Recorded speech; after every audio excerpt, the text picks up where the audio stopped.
আকাশে আজকে ভাদ্র মাসের সন্ধ্যাবেলায় আকাশে রামধনু উঠেছে। এখনো সন্ধ্যা হয়নি, এখন বিকেল বেলা 4:30 বাজে। 4:30। দেখো কত সুন্দর রামধনু উঠেছে। দেখো তোমাদেরকে একটু দেখাই, তোমাদের সাথে শেয়ার করি। দেখো সামনে যে পুজো, সেটা কিন্তু একদম আমাদের মানে আকাশ দেখলেই বোঝা যায় যে সামনে পুজো চলে এসেছে। আর একদম বেশি দেরি নেই পুজো আসতে। আকাশেই কিন্তু খেলা দেখায় যে কত সুন্দর। দেখো এত সুন্দর লাগছে রামধনুটা। আর তোমাদের সাথে ভাবলাম একটু শেয়ার করে দিই। তোমরা যারা যারা দেখতে পাওনি, আমার ফোন দিয়ে তোমরা দেখে নাও ভিডিও থেকেই।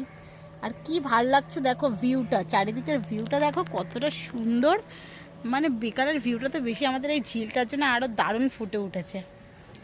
আমি কিন্তু দেখতে পাইনি। ওয়াও, কি সুন্দর একটা পাখি উড়ে গেল, কাক উড়ে গেল। ওয়াও, আমি কিন্তু দেখতে পাইনি।